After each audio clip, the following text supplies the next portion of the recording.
नमस्कार विद्यार्थी मित्रांनो, स्वागत आहे तुम्हा सर्वांचं अभ्यास गुरु या चॅनलवर। विद्यार्थी मित्रांनो, या व्हिडिओमध्ये 25 प्रश्न आपण पाहणार आहोत। 25 प्रश्नांपैकी किमान 20 प्रश्नांची उत्तरे तुम्हाला यायलाच पाहिजे। पहा, या ठिकाणी प्रश्न पहिला आहे, ते विमानातून उत्साहाने उतरले, वरील वाक्यातील सर्वनाम ओळखा। पर्याय पहा, विद्यार्थी मित्रांनो, ते विमानातून उत्साहाने उतरले। तर पहा, सोपा प्रश्न आहे, सर्वनाम विचारला आहे, योग्य उत्तर आहे ते काय आहे? सर्वनाम आहे। पुढील प्रश्न पहा, खालीलपैकी चुकीची जोडी कोणती? चुकीची जोडी कोणती असं विचारलं आहे। पहा, पंढरपूर, भीमा नदी, हिंगोली, कयाधू नदी, कोल्हापूर, पंचगंगा नदी, नाशिक, पांझरा नदी। योग्य उत्तर काय असणार आहे? विद्यार्थी मित्रांनो पहा, पंढरपूर हे भीमा नदी काठी आहे, बरोबर आहे। हिंगोली कयाधू नदी काठी आहे, बरोबर आहे। कोल्हापूर पंचगंगा नदी काठी आहे, बरोबर आहे। नाशिक पांझरा नदी काठी आहे का? नाही, चुकीचं आहे। नाशिक हे गोदावरी नदीकाठी वसलेलं शहर आहे, म्हणून या ठिकाणी योग्य उत्तर आहे 4 नंबर पर्याय। कारण आपल्याला चुकीची जोडी कोणती असं विचारलं आहे, तर 4 नंबर पर्याय काय आहे? चुकीचा आहे। नाशिक शहर पांझरा नदीकाठी नाही, तर गोदावरी नदीकाठी आहे। पुढील प्रश्न पहा, भारतातील इंग्रजी सत्तेचा पाया खालीलपैकी कोणत्या लढाईने घातला गेला? प्रश्न महत्वपूर्ण आहे, 10 वेळापेक्षाही जास्त वेळा हा प्रश्न पोलीस भरतीमध्ये विचारला गेला आहे। भारतातील इंग्रजी सत्तेचा पाया खालीलपैकी कोणत्या लढाईने घातला गेला? योग्य उत्तर आहे प्लासीची लढाई। लक्षात ठेवा, प्लासीच्या लढाईने भारतामध्ये इंग्रजी सत्तेचा पाया घातला गेला। पुढील प्रश्न पहा, महाराष्ट्राच्या पठारावर कोणत्या प्रकारची मृदा आढळते? महाराष्ट्राच्या पठारावर कोणत्या प्रकारची मृदा आढळते? योग्य उत्तर आहे काळी मृदा। कोणती मृदा? काळी मृदा। पुढे पहा, अचूक जोडी ओळखा। अचूक जोडी ओळखा म्हणजेच काय? बरोबर जोडी ओळखा। ओके, पहा, कसारा घाट मुंबई नाशिक रस्ता बरोबर आहे का? 100% बरोबर आहे। कसारा घाट हा मुंबई नाशिक दरम्यान आहे। पुढे पहा, बोरघाट पुणे मुंबई रस्ता बरोबर आहे का? 100% बरोबर आहे। बोरघाट हा पुणे मुंबई दरम्यान आहे। पुढचा प्रश्न पहा, पसरणी घाट वाई पाचगणी रस्ता बरोबर आहे का? 100% बरोबर आहे।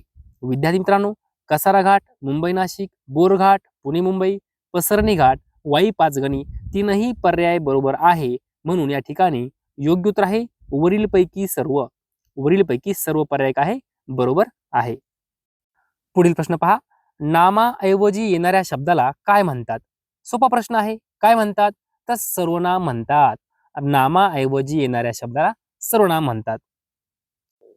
पुढील प्रश्न पहा, खालीलपैकी कोणत्या देशाचे संविधान अलिखित आहे? काय प्रश्न आहे? अलिखित आहे। पहा, युनायटेड किंगडम, अमेरिका, दक्षिण आफ्रिका आणि भारत। विद्यार्थी मित्रांनो, आपल्या भारताचं संविधान कसं आहे? लिखित आहे। दक्षिण आफ्रिका संविधान कसं आहे? लिखित आहे। अमेरिका कसं संविधान आहे? लिखित आहे, लक्षात घ्या। परंतु युनायटेड किंगडम जे काय आहे, त्यांचं संविधान काय आहे? अलिखित आहे, लक्षात ठेवा। प्रश्न महत्वपूर्ण आहे। अमेरिका, दक्षिण आफ्रिका आणि भारत या तीनही देशांचं संविधान कसं आहे? लिखित आहे। ओके, विचारलं काय आहे? कोणत्या देशाचे संविधान अलिखित आहे? योग्य उत्तर आहे युनायटेड किंगडम। पुढे पहा, फॉरवर्ड ब्लॉक या संस्थेची स्थापना कोणी केली? 50 वेळापेक्षाही जास्त वेळा हा प्रश्न पोलीस भरतीमध्ये विचारला गेला आहे। फॉरवर्ड ब्लॉक या संस्थेची स्थापना कोणी केली? योग्य उत्तर काय असणार आहे? तर सुभाषचंद्र बोस यांनी फॉरवर्ड ब्लॉक या संस्थेची स्थापना केली। पुढे पहा, भारत छोडो आंदोलन कधी सुरू झाले? कधी सुरू झालं? तर 1942। भारत छोडो आंदोलन 1942। पुढील प्रश्न पहा, एका लहान मुलाने त्यांना गुलाबाचे फूल दिले, सर्वनाम ओळखा असं विचारलं आहे। एका लहान मुलाने त्यांना गुलाबाचे फूल दिले। विद्यार्थी मित्रांनो, सर्वनाम कोणतं आहे? तर त्यांना काय आहे? सर्वनाम। पुढील प्रश्न पहा, भारताचे गव्हर्नर जनरल केव्हापासून व्हाईसरॉय म्हणून ओळखले जाऊ लागले?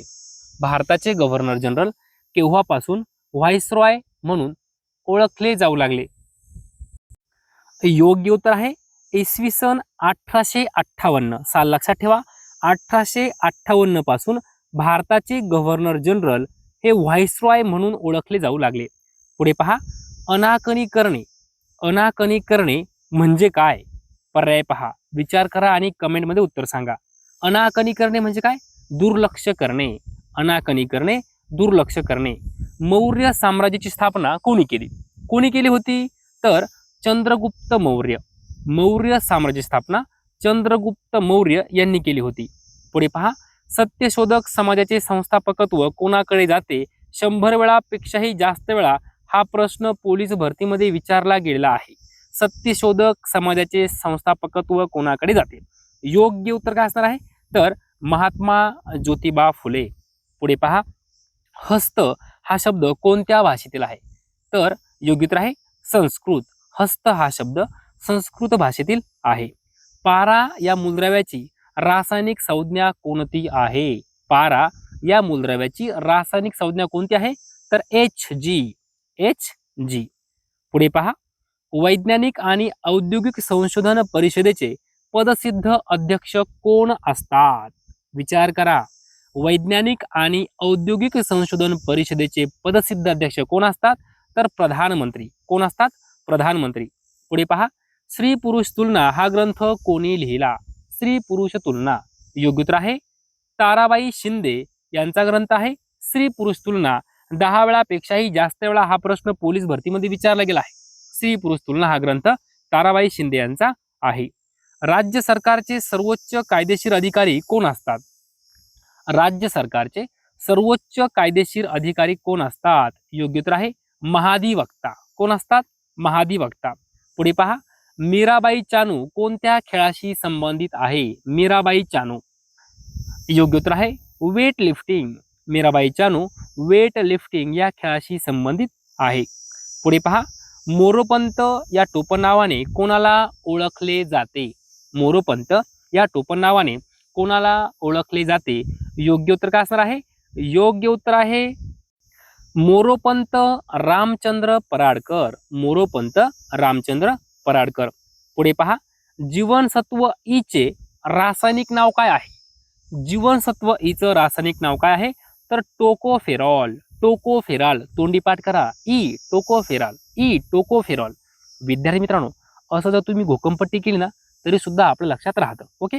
पुढे पहा, नरनाळा हे थंड हवेचे ठिकाण कोणत्या जिल्ह्यात आहे? नरनाळा. पहा, उत्तर सांगा. नरनाळा हे थंड हवेचे ठिकाण कोणत्या जिल्ह्यात आहे? तर पहा, अकोला जिल्हा. नरनाळा अकोला जिल्ह्यामध्ये थंड हवेचे ठिकाण आहे. पुढे पहा, विजयी मराठा या वृत्तपत्राचे संपादक कोण होते? विजयी मराठा. योग्य उत्तर आहे श्रीपतराव शिंदे. विजयी मराठा या वृत्तपत्राचे संपादक कोण आहेत? तर श्रीपतराव शिंदे.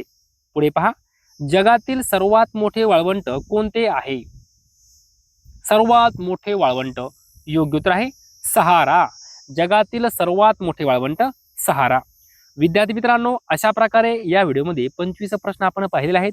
हे सर्व प्रश्न तुम्ही तोंडी पाठ करून ठेवायचे आहे, कारण हे प्रश्न एकदा दोनदा तीनदा नाही तर वारंवार प्रश्न विचारले गेले आहेत. काही काही प्रश्न असे आहेत 50 वेळा विचारले गेले आहेत.